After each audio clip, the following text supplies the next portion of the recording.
নবীজি বলেন, কোন বান্দাকে যখন কবরের মধ্যে রাখা হয়, রাখার পর ওয়াতুল্লিয়া, আমাকে আপনাকে মরণের পর যখন বাসতলায় রেখে আসা হবে, আসার পর তুওয়াল্লিয়া, আমাকে আপনাকে যখন পিছনে রাইখা, যাহাবা আসহাবুহু, সাথীরা যখন চলে আসবে।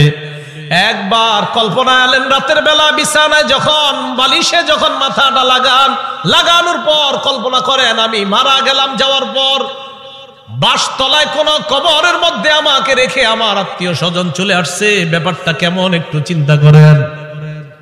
আল্লাহ নবী কয়, কোন ব্যক্তিকে কবরের মধ্যে রাখার পর তুওয়াল্লিয়া, কবরটা পিছনে রেখা, যাহাবা আসহাবুহু, যখন তার সাথীরা চলে আসে, বাবা চলে আসে, ভাই চলে আসে, সন্তানরা চলে আসে, আত্মীয় স্বজন সবাই চলে আসে, আল্লাহ নবী বলেন বেশি দূর যায় না, হাত্তা ইন্নাহু লা ইয়াসমাউ কুরআনি আলিহিম, আমরা যে হাইটা হাইটা আসি, আমাদের হাঁটার পায়ের জুতার আওয়াজগুলা ওই কবরবাসী শুনতে পায়। শুনে কেন শুনে জানেন? ওই মুহূর্তে তার দেহের মধ্যে আত্মাটা আল্লাহ দিয়ে দেয়। কেন দেয়? ফায়াতিয়ানিহি মালাকান, দুইজন ফেরেশতা তার কাছে আসে। এটা আবু দাউদের বর্ণনা আর বুখারীর বর্ণনা। আতাহু মালাকান ফাআকআদা, আবু দাউদের বর্ণনা ফায়ুকঈদানি, দুই ফেরেশতা এসে তারে বসায়, বসানোর পর তারে প্রশ্ন করে। এর মধ্যে তিন প্রশ্নের মধ্যে একটা প্রশ্ন হলো আল্লাহ নবীর ব্যাপারে জানতে চায়, তাকে চিনুনি?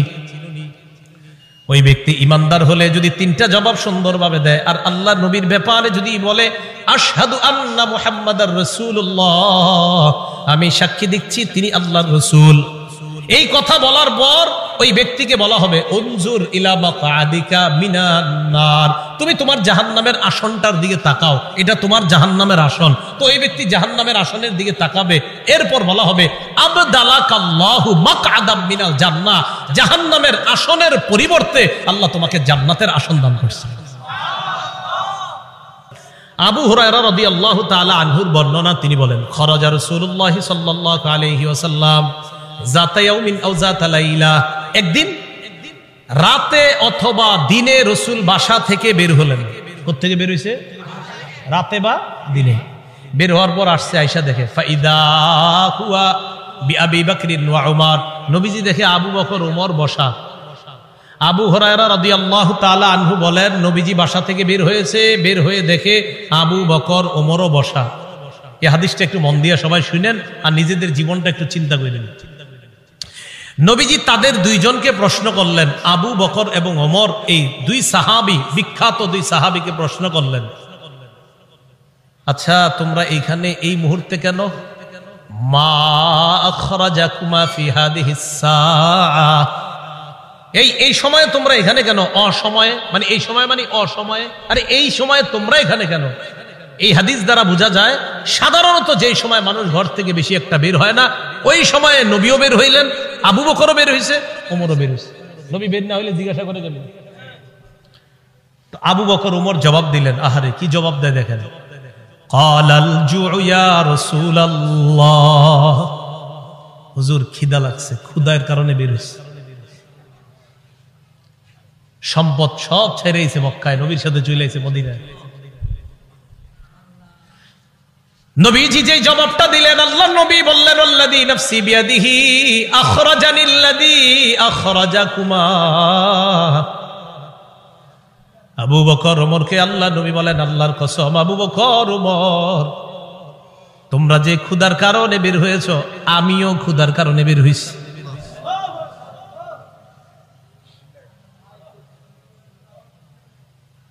আমি যখন এটা পড়ছি, বিশ্বাস করেন কি দেখেন, দুই সাহাবীর আগে বলছে কেন বেরোছো? হুজুর ক্ষুধা। নবীজি কয় আমিও তো ক্ষুধায় বেরোছি। কওমু, চলো আমার সাথে চলো। ফাকামু মাআ, দুই সাহাবী আল্লাহ নবীর সাথে চললেন। ফাআতা রাজুলাম মিনাল আনসার, এক আনসারী সাহাবীর বাড়িতে গেলেন। ফাইদা হুয়া লাইসা ফি বাইতিহি, সাহাবী বাড়িতে নাই। রাআতহুল মারআ, ঘর থেকে আনসারীর বিবি দেখা ফেলছে, সর্বনাশ, আমাদের বাসায় এই তিনজনকে, আল্লাহু আকবার, মহিলা চিনে ফেলছে। ভিতর থেকে বলতেছে মারহাবা, স্বাগতম স্বাগতম। এমন মেহমান পাইলে কে স্বাগত না জানায়? আরে সাহাবী রাসূলুল্লাহ সাল্লাল্লাহু আলাইহি সাল্লাম আর আবু বকর ওমরকে যখন আনসারী সাহাবীর বিবি দেখলেন, ভিতর থেকে বলা শুরু করলেন, স্বাগতম স্বাগতম, আপনারা ভিতরে আসেন, ঘরে বসেন। নবীজি ঘরে গিয়ে বললেন, আইনা ফুলান, স্বামী কোথায়? মহিলা ভিতর থেকে জবাব দিলেন, যাহাবা ইস্তাজিবু লানা মিনাল মা, হুজুর মিষ্টি পানি আনতে গেছে আমাদের জন্য। এবার দেখেন কি হয়, ইতিমধ্যে আনসারী সাহাবী আসছে। আসার পর সাহাবী দেখে বাসায় নবীজি, আবু বকর ওমর। আচ্ছা একটু ভাবেন তো মনে মনে, ওই যুগে যদি আপনি হইতেন আর যদি বাড়িতে গিয়ে দেখতেন হঠাৎ নবীজি আর আবু বকর ওমর আপনার ঘরে,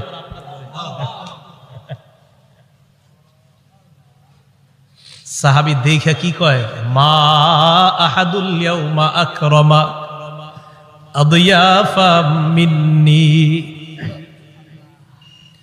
সাহাবী কয়, আজকে আমার চাইতে শ্রেষ্ঠ মেহমান, আজকে আমি যে শ্রেষ্ঠ মেহমানদেরকে পাইছি, আমার চাইতে শ্রেষ্ঠ ভাগ্যবান আর শ্রেষ্ঠ মেজবান আর কেউ নাই। আমি এমন তিনজন মেহমান পেয়েছি। তাড়াতাড়ি বাগানে গেছে, খেজুর বাগানে। যা আবিল আজ, খেজুরের ছড়ি নিয়ে আসছে, ফিহি বুসরুন আর রতবুন ওয়া ইয়াবিস, শুকনা খেজুর আছে, ভিজা খেজুর আছে, কাঁচা খেজুর আছে। আইনা কয়, যেটা মন চায় এটা খায়। আখজাল মুদিয়া, ছুরি নিছে, চাকু নিছে। নবীজি কই যাও? হুজুর পশু জবাই করতে হবে। কি জবাই করবে? মাথা মানে পেরেশান হয়ে গেছে, আমার এই তিন মেহমান কেমনে মেহমানদারি করবে? পশু জবাই করতে হবে। নবী কয়, ইয়াকা ওয়াল হালুব, এই তুমি আবার মাথা গরম কইরা দুধালু কোন পশুরে জবাই করো না।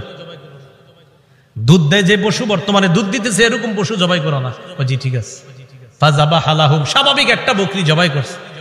নবীজিরে গোস্ত দিয়ে, খেজুর দিয়ে, মিষ্টি পানি দিয়ে মেহমানদারি করলেন।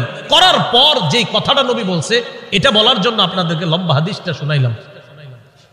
নবীজি আবু বকর ওমরকে বললেন, আবু বকর ওমর, বাহিরে আসছিলা কিভাবে বলো তো?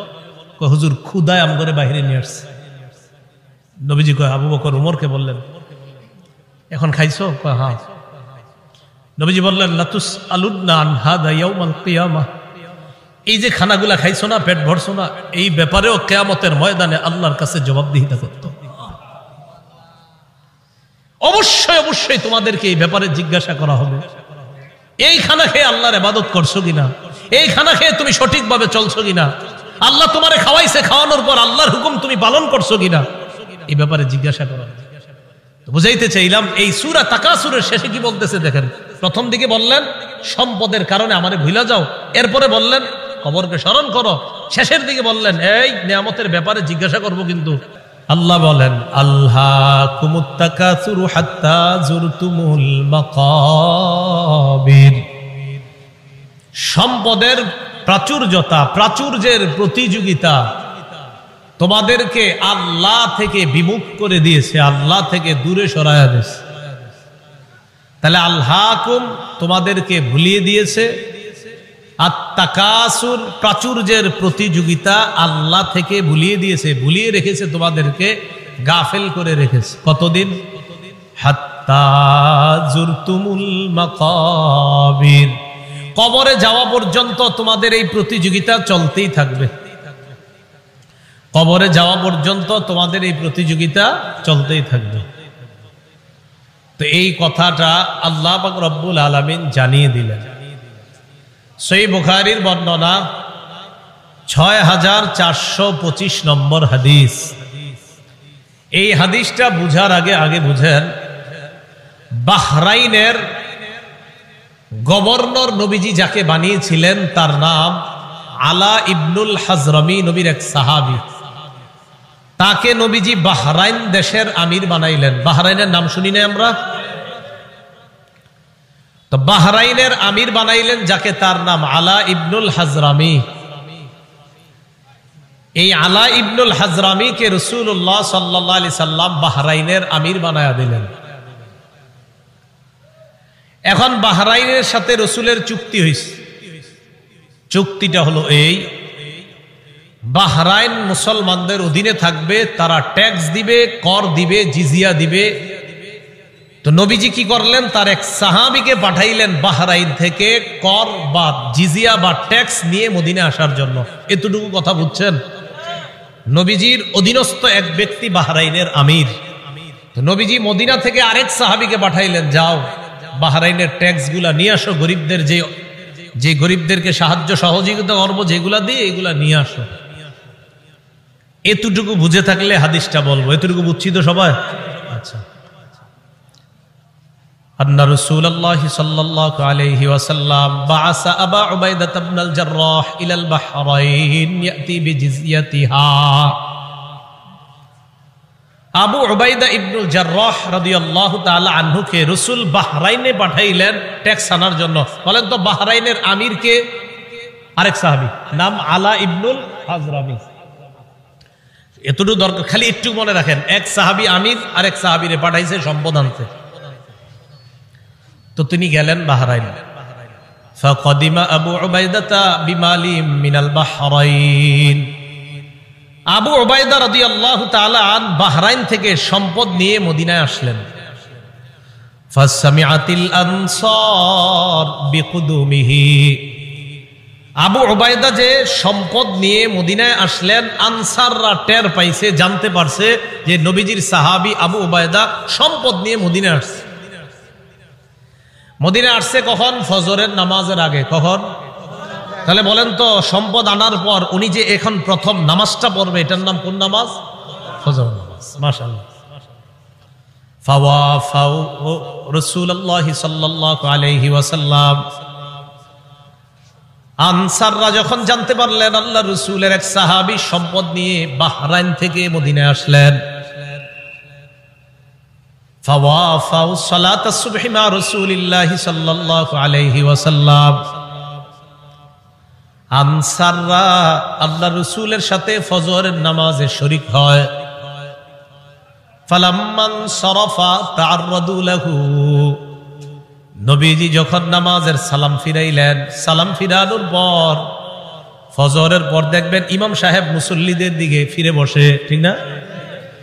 নবীজিও ফিরলেন, নবীজি তাকায় দেখে আনসারী সাহাবারা তাআররাদু লাহু, আল্লাহর নবীর দিকে সবাই মুখ করে বসা।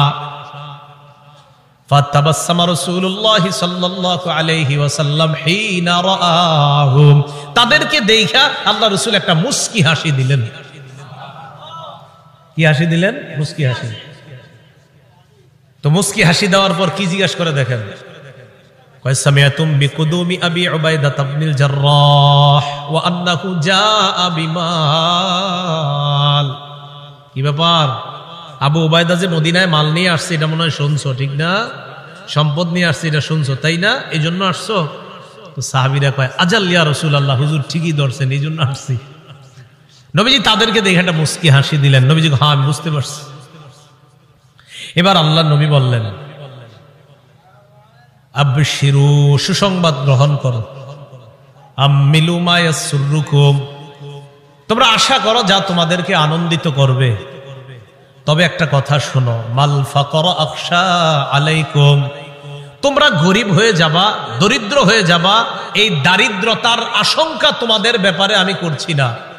ওয়ালাকিন আখশা আলাইকুম আন তুবসাতা আলাইকুমুদ দুনিয়া কামা বুসিতাত আলা মান কানা ক্বাবলাকুম, তবে আমি আশঙ্কা করছি দুনিয়া তোমাদের সামনে এমন ভাবে বিছায়া দেওয়া হবে যেমন অতীত জামানার মানুষের সামনে দুনিয়া বিছায়া দেওয়া হয়েছে।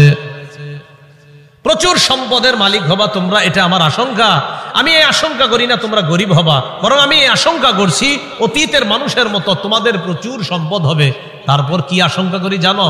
ফাতানাফাসুহা কামা তানাফাসুহা, আমার আশঙ্কা তারা যেমন সম্পদের প্রতিযোগিতা করছে তোমরাও সম্পদের প্রতিযোগিতা করবা, এটা আমার আশঙ্কা। রাসূলুল্লাহ সাল্লাল্লাহু আলাইহি সাল্লাম এই কথা বলার পর শেষের দিকে বলেন, শোনো তোমরা, আমি যে আশঙ্কা করছি তোমরা সম্পদের প্রতিযোগিতা করবা, অতীত জামানার মানুষের মতো সম্পদের প্রতিযোগিতা করবা, এক পর্যায়ে সম্পদ কি করবে তোমাদেরকে জানো?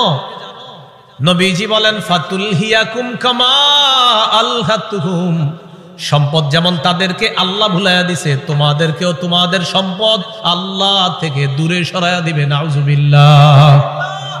হাদিস দ্বারা বোঝা যায় সম্পদ বেশি হওয়া দোষের না, কিন্তু সম্পদ বেশি হইলে যদি আল্লাহরে ভুলে যায় মানুষ, এটা দোষের। সম্পদ বেশি হয়ে যদি কারে ভুলে যায়? সম্পদ দিছে কে? এখন আল্লাহ ভুলে গেছে। নবীজি বলেন আমার আশঙ্কা অতীত জামানার মানুষ যেমন সম্পদ পেয়ে প্রতিযোগিতায় নাইমা আল্লাহরে ভুলে গেছে, তোমরাও আল্লাহকে ভুলে যাবা, এটা আমার আশঙ্কা। আল্লাহ আমাদেরকে হেফাজত করুন। তো এই কথাটাই আল্লাহ বললেন, আল্লাহকুমুত তাকাসুর, সম্পদের প্রাচুর্যের প্রতিযোগিতা তোমাদেরকে আল্লাহর ইবাদত থেকে দূরে সরে রাখছে, গাফেল করে রাখছে। কতদিন জানো? হাত্তা যুরতুমুল মাকাবির, কবরে যাওয়া পর্যন্ত এই অবস্থা চলে। মুসলিম শরীফের একটা হাদিস শোনেন, আমাদের মাদ্রাসার পাঠ্যপুস্তক অনুসারে 2958 নম্বর হাদিস, আর যারা মোবাইলে পকেটে রাখেন এই মোবাইল অনুযায়ী 7310 নম্বর হাদিস। আবার কইলা মিলেনি আছে অনেকে। তো মুসলিম শরীফের আপনারা যারা মোবাইলে অ্যাপস চালান সেটাতে 7310 দেখেন মিলবে 100%। আর আমাদের মাদ্রাসার পাঠ্যপুস্তক অনুসারে 2958 নম্বর হাদিস। এই হাদিসের মধ্যে আসছে রাসূলুল্লাহ সাল্লাল্লাহু আলাইহি ওয়াসাল্লাম বলেন, ক্বালা রাসূলুল্লাহ সাল্লাল্লাহু আলাইহি ওয়াসাল্লাম ইয়াকুলু ইবনু আদম মালি মালি ওয়া হাল্লাকা ইয়া ইবনা আদম ইল্লা মা আকালতা আও লাবিস্তা আও তাসাদদাকতা। হাদিসটা মন দিয়ে শুনেন, আগে আমার সাথে বলেন। আদম সন্তান কয় আমার সম্পদ আমার সম্পদ, নবীজি কয় তোমার সম্পদ তোমার সম্পদ। একজনে কয় আমার বাড়ি আছে, আমার গাড়ি আছে, আমার মার্কেট আছে, আমার 10টা দোকান আছে। আদম সন্তান এগুলা বলে, নবীজি কয় থুর মিয়া তোমার মাত্র 3টা জিনিস আছে। না আমরা কই আমার 10 কাঠা জায়গা আছে, 20 বিঘা জমিন আছে, নবী কয় 3টা জিনিস আছে। এবার মন দিয়ে শোনেন হাদিসটা, বলেন আমরা বলি আমাদের এটা আছে সেটা আছে, নবী কয় সম্পদ 3টা, বলেন কয়টা? 3টা। ক্বালা রাসূলুল্লাহ সাল্লাল্লাহু আলাইহি ওয়াসাল্লাম ইয়াকুলু ইবনু আদম মালি মালি, আদম সন্তান কয় আমার সম্পদ আমার সম্পদ। ওয়া হাল্লাকা ইয়া ইবনা আদম মিন মালিকা ইল্লা মা আকালতা ফাআফনাইতা, ও আদম সন্তান তোমার 3টা সম্পদ। 1 নাম্বার সম্পদ যা খাইলা, খাওয়ার পর শেষ করলা, পিছনের রাস্তা দিয়ে বের করলা, এটা তোমার 1 নাম্বার সম্পদ। যা খাইছেন এটাই সম্পদ, এটাই তো সম্পদ। 2 নাম্বার আউলা বিস্তাফা আবলাইতা, কাপড় পরতে পরতে পুরাতন হয়ে গেছে অথবা খাটো হয়ে গেছে, ছিঁড়ে গেছে, এখন আর পরো না, এই কাপড়ই তোমার সম্পদ। 3 নাম্বার আও তাসাদদাকতা ফাআমজাইতা, সদকা করতে করতে কিছু সম্পদ তুমি কমিয়েছিলা, তোমার মনে হচ্ছে তোমার সম্পদ কমে গেছে, আমি নবী বলে গেলাম তোমার এই সম্পদটা কমে নাই, এটাও তোমার সম্পদ, মরণের পর আল্লাহর কাছে পেয়ে যাইবা। সম্পদ কয়টা? আমরা কই অনেকগুলা, নবীজি কয় কয়টা? যা খাইছো, যা পরিধান করছো, যা জান সৎকা করছো, শেষ। আমাকে আপনাকে যখন কবরে নিবে, মনে করেন আগামীকালও যদি আমি আপনার কেউ মারা যাই, একটু পরে যদি আমাদের কেউ মারা যায়, বাসতলায় যখন আমাদেরকে এলাকাবাসী নিয়ে যাবে, নবীজি কয় জানো তোমার লাশের সাথে 3টা জিনিস কবর পর্যন্ত যায়, বলেন কয়টা? ক্বালা রাসূলুল্লাহ সাল্লাল্লাহু আলাইহি ওয়াসাল্লাম ইয়াত্তাবিউল মাইয়িতা সালাসা, আল্লাহ নবী বলেন কবর পর্যন্ত মৃত ব্যক্তির সাথে 3টা জিনিস যায়। 1 নাম্বার আল আহাল, পরিবার যায়। 2 নাম্বার আল মাল, সম্পদ যায়। 3 নাম্বার আল আমাল, আমল নামা যায়। বলেন কবর পর্যন্ত আমার আপনার লাশের সাথে কয়টা জিনিস যাবে? 1 নাম্বার পরিবার, বলেন 1 নাম্বার, 2 নাম্বার সম্পদ, 1 নাম্বার, 2 নাম্বার, 3 নাম্বার আমল। এবার নবীজি বলেন ইয়ারজিউ ইসনান, 3টার মধ্যে 2টা ফিরে আসবে। ইয়ারজিউল মাল ওয়াল আহাল, সম্পদ ফিরে আসবে, পরিবার ফিরে আসবে। ওয়ায়াবকাল আমাল, আমল নামা থেকে যাবে। আমার আপনার সাথে 3টা জিনিস যাবে, মাল যাবে, পরিবার যাবে, আর আমল নামা যাবে। নবীজি কয় আমল নামাটা ছাড়া আর সব চলে আসবে। আল্লাহ আমাদের সকলকে আমল বাড়ানোর তৌফিক দান করেন। গর্ব অহংকার ছেড়ে সম্পদ যদি কিছু হয় শুকরিয়া আদায় করার তৌফিক দান করেন। তাহলে বলেন তো আমার সম্পদ দেওয়ার মালিককে? সম্পদ পেয়ে মালিককে ভুলে যাওয়া যাবে? আল্লাহ কয় আল্লাহকুমুত তাকাসুর, প্রাচুর্যের প্রতিযোগিতা তোমাদেরকে আল্লাহ ভুলাইয়া দেয়। তিরমিজি শরীফের বর্ণনা, 2308 নম্বর হাদিসের বর্ণনা, এই হাদিসের মধ্যে আছে কানা উসমান ইবনে আফফান রাদিয়াল্লাহু তাআলা আন ইযা ওয়াকাফা আলা কবরিন বাকা। ওসমান গনি যখন কবরের সামনে দাঁড়াইতেন কান্না শুরু করে দিতেন। হাত্তা ইয়াবুল্লা লিহিয়া, ওসমান গনি কানতে কানতে তার দাড়িগুলা ভিজে যাইতো। কিসের সামনে দাঁড়ায়? কবরের সামনে দাঁড়ায়। ফাকিলা লাহু, ওসমানকে বলা হলো তাজকুরুল জান্নাতা ওয়ান নার, আপনি জান্নাতের আলোচনা করেন, জাহান্নামের আলোচনা করেন। ওয়ালা তাবকি, তখন তো কান্দেন না। জান্নাত জাহান্নামের কত আলোচনা আপনি করেন, তখন আপনি কান্না করেন না। ওয়া তাবকি মিন হাযা, আপনি যখনই কবরের সামনে আসেন তখন কান্না করেন কেন? ওসমান গনি জবাব দেয়, সামিআতু রাসূলুল্লাহ সাল্লাল্লাহু আলাইহি ওয়াসাল্লাম ইয়াকুল, আমি আল্লাহ নবীকে বলতে শুনলাম, ইন্নাল কবর আউয়ালুল মানাজিলিল আখিরাহ, নবীজি বলেন ইন্নাল কবর, নিশ্চয়ই কবর, আউয়ালু মানাজিলিল আখিরাহ, কবর হলো আখিরাতের প্রথম ঘাঁটি। আমাকে আপনাকে বাসতলায় রেখে আসার পর আমার আপনার প্রথম ঘাঁটির নাম কবর। বলেন কি নাম? ফাইন্নাজা মিনহু ফামা বাদাহু আইসার। নবীজি বলেন কেউ যদি কবর থেকে রেহাই পেয়ে যায়, পরের ঘাটিগুলা একেবারে সহজ হয়ে যাবে। ওয়া ইন লাম ইয়ানজু মিনহু ফামা বাদাহু আশাদ, কবর থেকে যদি কেউ মুক্তি না পায়, পরের ঘাটিগুলা কঠিন হয়ে যাবে। বলেন নাউজুবিল্লাহ। এরপর হাদিসের শেষে বলে, ক্বালা রাসূলুল্লাহ সাল্লাল্লাহু আলাইহি ওয়াসাল্লাম, নবীজি বলেন, মা রাআইতু মানজারান কাত্তু ইল্লা ওয়াল কবরু আফযাউ মিন। নবীজি বলেন, শোনো, কবরের চাইতে এত ভয়ঙ্কর কোন দৃশ্য আমার জানা নাই। নবীজি বলেন, কবরের চাইতে এমন ভয়ঙ্কর কোন দৃশ্য আমার জানা নাই। আল্লাহ আমাকে আপনাকে ওই প্রথম ঘাটিতেই যেন হেফাজত করে। চিন্তা করবেন মাঝে মাঝে শুয়ে যদি চোখটা লাগান, তো চোখ লাগাইলে দেখবেন কিচ্ছু দেখা যায় না। হ্যাঁ, কবরে যাবেন না, কিছু দেখা যাবে না, অন্ধকার। হ্যাঁ, অন্ধকার, কবর যে অন্ধকার। আচ্ছা, কবর যে অন্ধকার এটাও হাদিসে আছে। কবর যে অন্ধকার এটা কোথায় আছে? হাদিসে। মুসলিম শরীফের 2104 নম্বর হাদিস, মাদ্রাসা পাঠ্যপুস্তক অনুসারে 956 নম্বর হাদিস। এই হাদিসের মধ্যে আছে, عن أبي هريرة رضي الله تعالى عنه قال أن امرأة سوداء كانت تقم المسجد أو شابا, একজন কালো মহিলা অথবা একজন কালো যুবক মসজিদ ঝাড়ু দিত। কি ঝাড়ু দিত? আপনারা ঝাড়ু দেননি মসজিদ? না, আপনারা শুধু মুয়াজ্জিন সাহেব আর খাদেমের অপেক্ষা থাকবেন, নিজেরা ঝাড়ু দিবেন। মসজিদ ঝাড়ু দিলে দিল সাফ হয়, পরিষ্কার হয়। এক কালো মহিলা অথবা একজন কালো যুবক মসজিদ ঝাড়ু দিত। ফামাতা, হঠাৎ মারা গেছে। মারা যাওয়ার পর সাহাবীরা কবর দিয়ে ফেলছে, নবীরে জানানোর প্রয়োজন মনে করে নাই। বিষয়টা এমন আর কি, ও মারা গেছে, আরে এটা নবীজির আর বলার কি আছে, কবর দিয়ে দিচ্ছে এরকম। নবীজি সাল্লাল্লাহু আলাইহি সাল্লাম প্রশ্ন করলেন, আচ্ছা ওই কালো মহিলাটা না কালো যুবকটা, হয়তো মহিলা হতে পারে, না হয় যুবক, আচ্ছা ওই কালো যুবকটাকে দেখছি না কেন, কোথায় ওটা ঝাড়ু যে দেয়? সাহাবীগণ বললেন, হুজুর সে তো মারা গেছে। আচ্ছা মারা গেছে মানে? আফালা কুনতুম আযানতুমুনি, তো আমাকে জানাবা না তোমরা? হাদিসের মধ্যে আছে কান্নাহুম সাগগারু আমরাহা আও আমরা, সাহাবীরা বিষয়টা হালকা মনে করছে, তাই নবীরে জানায় না যে হুজুর একজন মারা গেছে, ঝাড়ু দিত, কবর দিয়েছে। নবীজি কো, আমারে জানাইলা না কেন তোমরা? দুল্লুনি আলা কবরিহা আও আলা কবরিহি, তাড়াতাড়ি তার কবর আমারে দেখাও, নিয়ে যাও। ফাদাল্লুহু আলা কবরিহা আও আলা কবরিহি, আল্লাহ রাসূলকে তার কবরের কাছে নিয়ে যায়। নিয়ে যাওয়ার পর ফাসাল্লা আলাইহা, আল্লাহ রাসূল জানাজার নামাজ পড়লেন। আপনারা আবার এই আমল করেন না, কিন্তু এটা রাসূলের জন্য খাস। জানাজার নামাজ পড়ার পর আল্লাহ নবী বললেন, ইন্না হাদিহিল কুবুর মামলুআতুন যুলমান আলা আহলিহা। আল্লাহ নবী বললেন, এই কবরগুলা অন্ধকারে পরিপূর্ণ। নবীজি বললেন, এই কবরগুলা অন্ধকারে পরিপূর্ণ।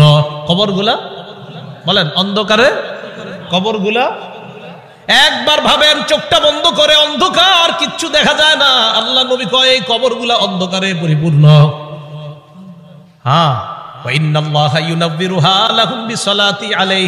আমি আশা করি আমি আজকে নামাজ পড়ার কারণে আল্লাহ তাদের কবরগুলা আলোকিত করে দিবে। খাঁটি ইমানদার যদি হন, যদি ইমান নিয়ে যেতে পারেন, তো আপনার কবর আল্লাহ আলোকিত করে দিবেন। আলাদা মোমবাতি দিতে হবে না, পিসাবের কবর দেওয়ার সময় বাতি টাতি কত কিছু দেন না, এগুলা দিতে হবে না। পিসাব যদি ভালো হয় এমনি কবর আল্লাহ আলোকিত করে দিবেন, মাথায় রাখবেন। তাহলে কবর অন্ধকার একটা জগতের নাম। দুনিয়াতে থাকতে এটা আলোকিত করার ব্যবস্থা করতে হবে। আল্লাহরে বলা, আল্লাহ আমার কবরটা জান্নাতের বাগান বানায়া দিয়েন, আমার কবরটা আলোকিত করে দিয়েন। আল্লাহ বাবা মারা গেছে, বাবার কবরটা জান্নাতের বাগান বানান, বাবার কবরটাকে আপনি আলোকিত করে দেন, এইভাবে বলা। তাহলে কবর অন্ধকার জগৎ, এটা জানলাম। কবরের মধ্যে দাজ্জাল যেমন ফিতনা, দাজ্জাল দুনিয়ার জন্য সবচেয়ে বড় ফিতনা হলো দাজ্জাল। নবীজি কয় এই দাজ্জালের ফিতনার মতো কবরে কারো কারো জন্য ফিতনা হবে, দাজ্জালের ফিতনার মতো ভয়ঙ্কর ফিতনা। মুসলিম শরীফের বর্ণনায় আসছে, মা বাইনা খালকি আদম ইলা কিয়ামিস সাআ খালকুন আকবারু মিনাদ দাজ্জাল। আদম নবী থেকে কিয়ামত পর্যন্ত যত সৃষ্টি আছে এর মাঝে সবচেয়ে ভয়ঙ্কর সৃষ্টি হলো দাজ্জাল। দাজ্জাল নবীজি কয় কারো কারো কবরের অবস্থা হবে এই দাজ্জালের ফিতনার মতো। সহিহ বুখারীর বর্ণনা 922 নম্বর হাদিস। এই হাদিসের বর্ণনাকারী আসমা বিনতে আবু বকর রাদিয়াল্লাহু তাআলা আনহা। দিয়ে আপনাদেরকে একটু পরীক্ষা করি, আলেমরা চুপ থাকবেন, অন্যরা বলবেন। আমি হাদিসটা পড়ার পর আপনাদেরকে জিজ্ঞাসা করবো একটা কথা, মন দিয়ে আগে শোনেন, তাহলে সবাই জ্ঞানীরা সচেতন ভাবে জবাব দিতে পারবেন। আগে শোনেন কি বলি, দেখেন আমি পড়ি। আন আসমা বিনতি আবি বকর সিদ্দিক রাদিয়াল্লাহু তাআলা আনহা ক্বালাত দাখালতু আলা আয়েশা। অনুবাদটা শুনেন। আবু বকর সিদ্দিক রাদিয়াল্লাহু তাআলা আনহুর কন্যা আসমা বলেন, আমি আয়েশা সিদ্দিকার কাছে প্রবেশ করলাম। আবু বকর সিদ্দিকের কন্যা আসমা বলেন, আমি আয়েশা সিদ্দিকার কাছে প্রবেশ করলাম। আলেম ছাড়া অন্যরা বলেন তো আসমা আর আয়েশা সম্পর্কে কি হয়? মাশাআল্লাহ, কি হয়? কারণ আবু বকর আয়েশা রাদিয়াল্লাহু তাআলা আনহার পিতার নাম কি? আবার আসমা রাদিয়াল্লাহু তাআলা আনহার পিতার নামও কিন্তু মাশাআল্লাহ। এই আসমা রাদিয়াল্লাহু তাআলা আনহা বলেন, আমি আমার বোন নবীর বিবি আয়েশা সিদ্দিকার কাছে গেলাম। যাওয়ার পর দেখি ওয়ান্নাসু ইউসাল্লুন, গিয়ে দেখি মানুষ নামাজ পড়ে। আমি আয়েশাকে প্রশ্ন করলাম, মা শাআনুন নাস, আয়েশা মানুষের কি হয়েছে, নামাজ পড়ে কেন? ফাআশারাত বিরাসিহা ইলাস সামা। আম্মা জান আয়েশা মাথা দিয়ে আসমানের দিকে ইশারা করলেন, এমনি ইশারা করলেন, মুখে কিছু কয় না। তো আসমা রাদিয়াল্লাহু তাআলা না বলেন, আয়াতুন, কোন নিদর্শন দেখা গেছে আসমানে? আয়েশা রাদিয়াল্লাহু তাআলা না বলেন, হ্যাঁ আসমানে একটা নিদর্শন দেখা গেছে। কি নিদর্শন? অন্য হাদিস দ্বারা বোঝা যায় সূর্য গ্রহণ লাগছে। কি লাগছে? সূর্য। তাই নবীজি নামাজ পড়তেছে। তো আসমা রাদিয়াল্লাহু তাআলা আনহা বলেন, আমরা যারা নারীরা ছিলাম আমরা একদম পিছনে, সবাই ওখানে আছে। হয় নবীজি নামাজটা এত লম্বা করলেন, ফাতালা রাসূলুল্লাহ সাল্লাল্লাহু আলাইহি সাল্লাম, নবীজি নামাজ এত দীর্ঘ করলেন, হাত্তা তাজাল্লানিল গাশিয়ু, আমি বেহুশ হয়ে গেছি। আচ্ছা কি পরিমাণ লম্বা হইলে একজন মানুষ বেহুশ হয়ে যায় বলেন? ওয়া ইলা জামবি কিরবা, আমার পাশে একটা পাত্র ছিল, ফিহা মা, এটার মধ্যে পানি ছিল। ফাজালতু আসুব্বু বিনহা আলা রাসি, আমি এই পাত্র থেকে পানি নিয়ে আমার মাথায় ঢালা শুরু করলাম। এত পরিমাণ আমার মাথা গরম হয়ে বেহুশের কাছাকাছি চলে গেছে। নামাজ কি পরিমাণ লম্বা হয়েছে আল্লাহ জানে। তো আসমা রাদিয়াল্লাহু তাআলা আনহা বলেন, এক পর্যায়ে ফালাম্মান সরাফা রাসূলুল্লাহ সাল্লাল্লাহু আলাইহি ওয়াসাল্লাম হাত্তা তাজাল্লাতিশ শামস, নবীজি নামাজ শেষ করছে, ইতিমধ্যে সূর্য স্বাভাবিক হয়ে গেছে, সূর্য ঠিক হয়ে গেছে। আমি যেই কথাটা বলার জন্য আপনাদেরকে হাদিসটা শোনাইতেছি, কোনটা? দাজ্জালের ফিতনা, এটা শোনানোর জন্য। এবার দেখেন নবীজি কি বলেন। নবীজি বলেন, নবীজি নামাজের পর একটা ভাষণ দিলেন, খুতবা দিলেন, নামাজের পর ভাষণ দিলেন। ভাষণের মধ্যে নবী বললেন, মা মিন শাইইন লাম আকুন উরিতুহু ইল্লা ক্বাদ রাআইতুহু ফি মাকামি, ইতিপূর্বে আমাকে যা দেখানো হয় নাই আজকে আমি সব দেখছি। এই নামাজের মধ্যে আমি সব, নামাজটা কি শর্ট ছিল না লম্বা? নবীজি বলেন, ইতিপূর্বে আমাকে এমন যা কিছু দেখানো হয় না আজকে আমি সব দেখছি। শেষে কি কয় জানেন? হাত্তাল জান্নাহ ওয়ান নার, জান্নাত জাহান্নামও দেখছি। আরেকটা বর্ণনা আছে, সূর্য গ্রহণের নামাজে নবীজি দাঁড়াইছে না, আমার দিকে তাকান, সামনের কাতারের সাহাবী যারা, তারা তাকায় দেখে নবীজি নামাজের মধ্যে হঠাৎ এমন করছে, যে এমন করছে এভাবে। তো নামাজ শেষ, আপনারা আবার এরকম করেন না, পুরাটা শোনেন আগে। একদল করবো কি যে নবী যেরকম করছে আমিও করবো, আরে পুরাটা শোনেন কি কয়। নামাজ শেষ করার পর নবীজিকে এক সাহাবী বললেন, হুজুর আজকে আপনি এমন একটা কাজ করছেন যেটা অতীতে দেখি নেই। নবীজি আচ্ছা খেয়াল করছো? হ্যাঁ। ওই মুহূর্তে আমি জান্নাতের আঙ্গুরের ছড়া দেখছিলাম, ওইটা আমি হাত দিতে গেছিলাম, যদি আনতে পারতাম কিয়ামত পর্যন্ত সবাই খাইতে পারতাম। আপনি আগে আঙ্গুর দেখেন নামাজে? তো দেখলেন হাত দিবেন, দেন না তো এই জন্য আমল করতে চান না। তো রাসূলুল্লাহ সাল্লাল্লাহু আলাইহি সাল্লাম বলেন, মা মিন শাইইন লাম আকুন উরিতুহু ইল্লা ক্বাদ রাআইতুহু ফি মাকামি। ইতিপূর্বে আমাকে যা দেখানো হয় নাই আজকে আমি সব দেখলাম। হাত্তাল জান্নাত ওয়ান নার, জান্নাত জাহান্নাম আমি দেখলাম। নবীজি বলেন, ইন্নাহু ক্বাদ উহিয়া ইলাইয়া আন্না, আল্লাহ রাসূল বলেন আমার কাছে এই ওহী প্রেরণ করা হয়েছে, আন্নাকুম তুফতানুনা ফিল কুবুর মিসলা আও করিবা মিন ফিতনাতি দাজ্জাল। আল্লাহ নবী বলেন আমার কাছে এই ওহী দেওয়া হয়েছে, তোমরা কবরের মধ্যে অনেক এমন ফিতনার মধ্যে পড়বা যেই ফিতনাটা হবে দাজ্জালের ফিতনার মতো ফিতনা। বলেন নাউযুবিল্লাহ। বিশ্বাস করেন দাজ্জালের ব্যাপারে আমি পড়ছি বলে আপনাদেরকে বলে বুঝাইতে পারতেছি না, তো আমি বুঝতেছি যদি দাজ্জালের ফিতনাটা হয় তো কত বড় ভয়ঙ্কর ফিতনা হবে।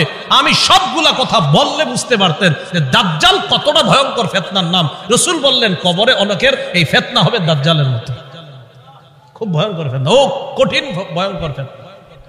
আল্লাহ আমাদেরকে হেফাজত করেন। তো আল্লাহ কয় এই কবর পর্যন্ত তোমরা সম্পদের প্রতিযোগিতা চলে, যেই কবরে এই অবস্থা হবে আর তোমরা সম্পদ নিয়ে ব্যস্ত আছো। সহিহ বুখারীর বর্ণনা 1372 নম্বর হাদিস। এই হাদিসের বর্ণনাকারী আম্মা জান আয়েশা সিদ্দিকা রাদিয়াল্লাহু তাআলা আনহা, তিনি বলেন, আন্না ইয়াহুদিয়াতান দাখালাত আলা আয়েশা সিদ্দিকা রাদিয়াল্লাহু তাআলা আনহা ফাসালাত আন আযাবিল কবর। এক ইহুদি নারী আম্মাজান আয়েশার কাছে এসে কবরের আযাব সম্পর্কে জিজ্ঞাসা করছে। আম্মাজান আয়েশা সিদ্দিকা রাদিয়াল্লাহু তাআলা আনহা জবাব দিলেন, আযাকিল্লাহু মিন আযাবিল কবর, আল্লাহ তোমারে গজবে কবরের আযাব থেকে হেফাজত করুক। এটা আম্মাজান বইলা নবীজির কাছে গেছে। ফাসালাত আয়েশা রাসূলুল্লাহ সাল্লাল্লাহু আলাইহি ওয়াসাল্লাম আন আযাবিল কবর। আম্মা জান আয়েশা আল্লাহ রাসূলকে কবরের আযাব সম্পর্কে জিজ্ঞাসা করলেন। আল্লাহ নবী জবাব দিলেন, আযাবুল কবর, হ্যাঁ কবরের আযাব সত্য। বলেন কবরের আযাব সত্য। তাহলে কবরের আযাব কি বলেন তো? সত্য। এটা নবীজি জানায়া দিলেন তার বিবিকে। সহিহ বুখারীর 1338 নম্বর হাদিস। এই হাদিসের মধ্যে আসছে, ক্বালা রাসূলুল্লাহ সাল্লাল্লাহু আলাইহি ওয়াসাল্লাম, আল আবদু ইযা উদিআ ফি কবরিহি। নবীজি বলেন কোন বান্দাকে যখন কবরের মধ্যে রাখা হয়, রাখার পর ওয়াতুল্লিয়া, আমাকে আপনাকে মরণের পর যখন বাসতলায় রেখে আসা হবে, আসার পর তুওয়াল্লিয়া, আমাকে আপনাকে যখন পিছনে রাইখা, যাহাবা আসহাবুহু, সাথীরা যখন চলে আসবে। একবার কল্পনা আলেন রাতের বেলা বিছানায় যখন বালিশে যখন মাথাটা লাগানোর পর কল্পনা করেন আমি মারা গেলাম, যাওয়ার পর বাসতলায় কোন কবরের মধ্যে আমাকে রেখে আমার আত্মীয় স্বজন চলে আসছে, ব্যাপারটা কেমন একটু চিন্তা করেন। আল্লাহ নবী কয় কোন ব্যক্তিকে কবরের মধ্যে রাখার পর তুওয়াল্লিয়া, কবরটা পিছনে রাইখা, যাহাবা আসহাবুহু, যখন তার সাথীরা চলে আসে, বাবা চলে আসে, ভাই চলে আসে, সন্তানরা চলে আসে, আত্মীয় স্বজন সবাই চলে আসে। আল্লাহ নবী বলেন বেশি দূর যায় না, হাত্তা ইন্নাহু লা ইয়াসমাউ কুরআনি আলিহিম, আমরা যে হাইটা হাইটা আসি আমাদের হাঁটার পায়ের জুতার আওয়াজগুলা ওই কবরবাসী শুনতে পায়। শুনে কেন শুনে জানেন? ওই মুহূর্তে তার দেহের মধ্যে আত্মাটা আল্লাহ দিয়ে দেয়। কেন দেয়? ফায়াতিয়ানিহি মালাকান, দুইজন ফেরেশতা তার কাছে আসে। এটা আবু দাউদের বর্ণনা আর বুখারীর বর্ণনা। আতাহু মালাকান ফাআকআদা, আবু দাউদের বর্ণনা ফায়ুকঈদানি, দুই ফেরেশতা এসে তারে বসায়, বসানোর পর তারে প্রশ্ন করে। এর মধ্যে তিন প্রশ্নের মধ্যে একটা প্রশ্ন হলো আল্লাহ নবীর ব্যাপারে জানতে চায়, তাকে চিনুনি? ওই ব্যক্তি ইমানদার হলে যদি তিনটা জবাব সুন্দরভাবে দেয়, আর আল্লাহ নবীর ব্যাপারে যদি বলে আশহাদু আন্না মুহাম্মাদার রাসূলুল্লাহ, আমি সাক্ষী দিচ্ছি তিনি আল্লাহর রাসূল, এই কথা বলার পর ওই ব্যক্তিকে বলা হবে উনজুর ইলা মাকআদিকা মিনান নার, তুমি তোমার জাহান্নামের আসনটার দিকে তাকাও, এটা তোমার জাহান্নামের আসন। তো এই ব্যক্তি জাহান্নামের আসনের দিকে তাকাবে। এরপর বলা হবে আবদালাকাল্লাহু মাকআদাম মিনাল জান্নাহ, জাহান্নামের আসনের পরিবর্তে আল্লাহ তোমাকে জান্নাতের আসন দান করছে। আল্লাহ কয় এই কবরে তুমি থাকতে হবে, আমরা থাকতে হবে। আল্লাহকুমুত তাকাসুরু হাত্তা যুরতুমুল মাকাবির, কবর পর্যন্ত সম্পদের প্রতিযোগিতা তোমাদের চলছে। সূরা মুনাফিকুনে আল্লাহ বলেন ইয়া আইয়ুহাল্লাযীনা আমানু লা তুলহিকুম আমওয়ালুকুম ওয়ালা আওলাদুকুম আন যিকরিল্লাহ, হে ঈমানদারগণ, লা তুলহিকুম আমওয়ালুকুম ওয়ালা আওলাদুকুম, তোমাদের সম্পদ, তোমাদের সন্তান যেন তোমাদেরকে আল্লাহ থেকে গাফেল করে না দেয়, আল্লাহ থেকে তোমাদেরকে অলস করে না দেয়, আল্লাহকে যেন ভুলিয়ে না দেয়। ওমাইয়া ফাল জালিকা, আল্লাহ বলেন যারা সম্পদ আর সন্তানের কারণে আল্লাহরে ভুলে যাবে, ফাউলাইকা হুমুল খাসিরুন, তারা ক্ষতিগ্রস্ত। নাউযুবিল্লাহ। বলেন সম্পদ দেয় কে? 10 তলা 20 তলার বাড়ির মালিক বানায় কে? হ্যাঁ, 10 তলা 20 তলা হালাল পন্থায় হওয়াটা দোষের না, দোষ কোনটা? যে আল্লাহ মালিক বানাইছে তাকে ভুলে যাওয়া। বুঝে আসছেনি? তো আল্লাহ কয় তোমাদের এই প্রতিযোগিতা চলবে কবর পর্যন্ত। কতদিন? কবর পর্যন্ত। ক্বালা রাসূলুল্লাহ সাল্লাল্লাহু আলাইহি ওয়াসাল্লাম, নবীজি সাল্লাল্লাহু আলাইহি ওয়াসাল্লাম বলেন লা ইয়াজালু কলবুল কাবীরি শাবান ফিসনাতাইন, আল্লাহ নবী বলেন বুড়া মানুষের অন্তর 2 ক্ষেত্রে যুবক হয়। বুড়া মানুষের অন্তর যুবক হয় কয় ক্ষেত্রে? আরে বৃদ্ধ মানুষ কি বৃদ্ধ হয় না যুবক হয়? বৃদ্ধ হয়। কয় কলবটা 2 ক্ষেত্রে যুবক হয়। কয় কোন ক্ষেত্রে? ফি হিরসিল মাল, 1 নাম্বার সম্পদের লোভ, 2 নাম্বার ওয়াতুলিল আমাল, লম্বা আশা। কি আশা? লম্বা আশা। কেউ কাকা কই যান? বয়স কত? কয় 75। কোথায় যাচ্ছেন? মসজিদে। মনটা খারাপ কেন?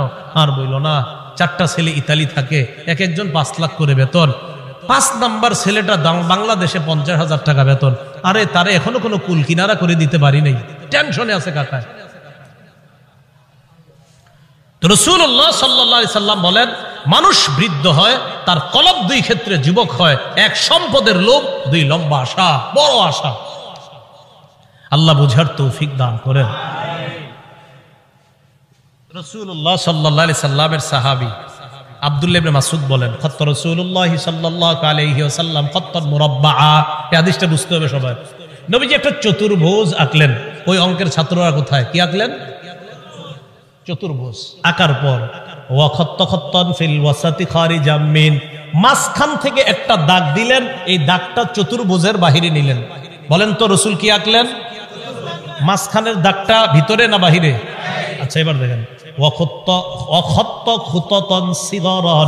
মাঝখানে ছোট ছোট কিছু দাগ দিস। এটা চতুর্ভুজ, মাঝখানে ছোট ছোট কিছু দাগ, আর মাঝে একটা বড় দাগ। এই আশেপাশে কিছু ছোট ছোট দাগ, মাঝখানে লম্বা একটা দাগ। বলেন তো লম্বাটা কি ভিতরে আছে না বাহিরে? আচ্ছা একটু বুঝছেন নি কথা? সুম্মা ক্বালা রাসূলুল্লাহ সাল্লাল্লাহু আলাইহি ওয়াসাল্লাম, নবীজি বলেন হাদাল ইনসান, মাঝখানের দাগটা হলো মানুষ। মাঝখানের দাগটা ওয়াহাদাল্লাযী মুহিতুন বিহি আও ক্বাদ আহাতা বিহি আজালু, চারদিকের চতুর্ভুজটা এটা হলো তার আয়ু, জীবন। এবার বলেন চারপাশে এই যে চতুর্ভুজটা, মাঝের দাগটা বলেন, মাঝের দাগ চতুর্ভুজ, চতুর্ভুজ আয়ু মানে জীবন। এই জীবন এটা তার জীবন, মাঝে মানুষ। দাগ কি শেষ না? মাঝে ছোট ছোট কিছু আছে। মাঝের ছোট ছোট দাগগুলা হাদিহিল আরাজ, এগুলা তার পেরেশানি, বিপদ, বালা মুসিবত, রোগ বিমারি। একটা আসে ভালো হয় আর একটা আসে, এরকম চলেনি জীবনে? একটার পর একটা আসতে থাকে।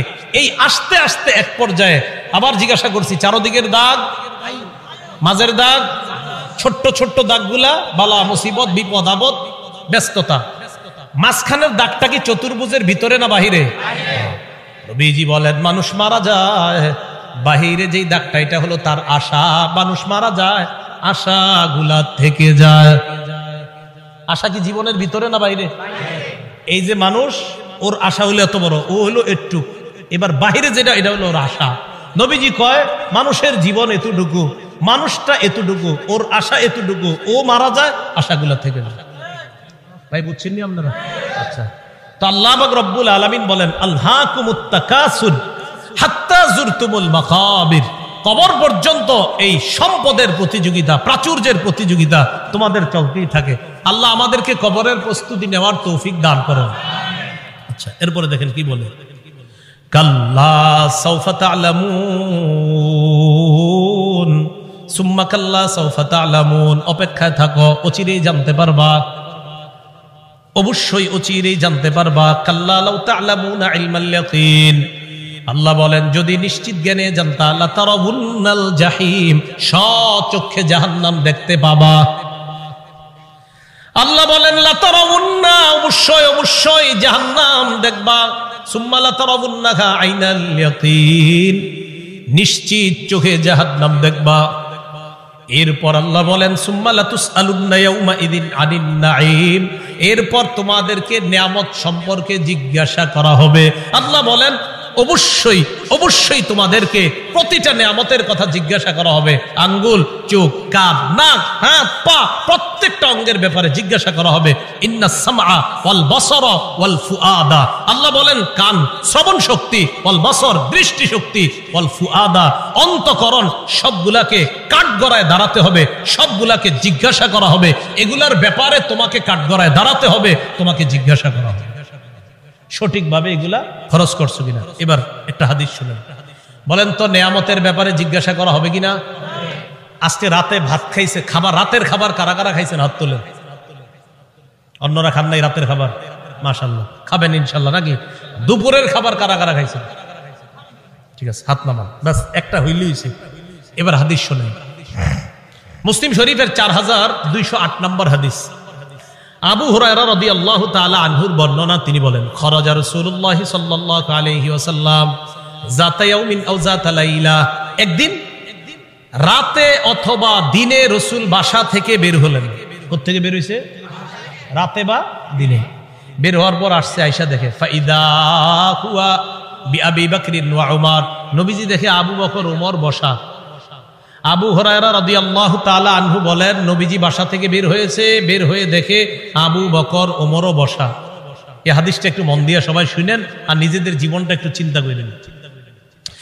নবীজি তাদের দুইজনকে প্রশ্ন করলেন, আবু বকর এবং ওমর, এই দুই সাহাবী, বিখ্যাত দুই সাহাবীকে প্রশ্ন করলেন, আচ্ছা তোমরা এইখানে এই মুহূর্তে কেন?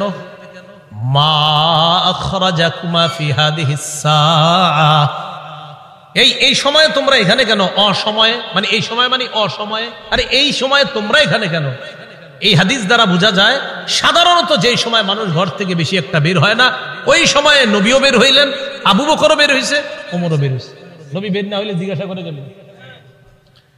তো আবু বকর ওমর জবাব দিলেন, আহারে কি জবাব দেয় দেখেন, ক্বালাল জুউ ইয়া রাসূলুল্লাহ, হুজুর খিদা লাগছে, ক্ষুধার কারণে বের হইছে। সম্পদ সব ছেড়েছে মক্কায়, নবীর সাথে চলে এসেছে মদিনায়। নবীজি যে জবাবটা দিলেন, আল্লাহ নবী বললেন আল্লাযী নাফসি বিয়াদিহি আখরাজানিল্লাযী আখরাজাকুমা। আবু বকর ওমরকে আল্লাহ নবী বলেন, আল্লাহর কসম আবু বকর ওমর, তোমরা যে ক্ষুধার কারণে বের হয়েছ, আমিও ক্ষুধার কারণে বের হইছি।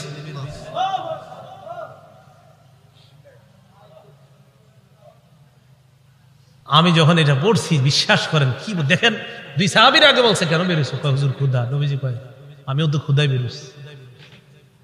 কওমু চলো আমার সাথে চলো। ফাকামু মাআ, দুই সাহাবী আল্লাহ নবীর সাথে চললেন। ফাআতা রাজুলাম মিনাল আনসার, এক আনসারী সাহাবীর বাড়িতে গেলেন। ফাইদা হুয়া লাইসা ফি বাইতিহি, সাহাবী বাড়িতে নাই। রাআতহুল মারআ, ঘর থেকে আনসারীর বিবি দেখা ফেলছে, সর্বনাশ, আমাদের বাসায় এই তিনজনকে, আল্লাহু আকবার, মহিলা চিনা ফেলছে। ভিতর থেকে বলতেছে মারহাবা, স্বাগতম স্বাগতম। এমন মেহমান পাইলে কে স্বাগত না জানায়? আরে সাহাবী রাসূলুল্লাহ সাল্লাল্লাহু আলাইহি সাল্লাম আর আবু বকর ওমরকে যখন আনসারী সাহাবীর বিবি দেখলেন, ভিতর থেকে বলা শুরু করলেন স্বাগতম স্বাগতম, আপনারা ভিতরে আসেন, ঘরে বসেন। নবীজি ঘরে গিয়ে বললেন, এই না ফুলান, স্বামী কোথায়? মহিলা ভিতর থেকে জবাব দিলেন, যাহাবা ইস্তাজিবু লানা মিনাল মা, হুজুর মিষ্টি পানি আনতে গেছে আমাদের জন্য। এবার দেখেন কি হয়, ইতিমধ্যে আনসারী সাহাবী আসছে। আসার পর সাহাবী দেখে বাসায় নবীজি, আবু বকর, ওমর। আচ্ছা একটু ভাবেন তো মনে মনে, ওই যুগে যদি আপনি হইতেন আর যদি বাড়িতে গিয়ে দেখতেন হঠাৎ নবীজি আর আবু বকর, ওমর আপনার ঘরে।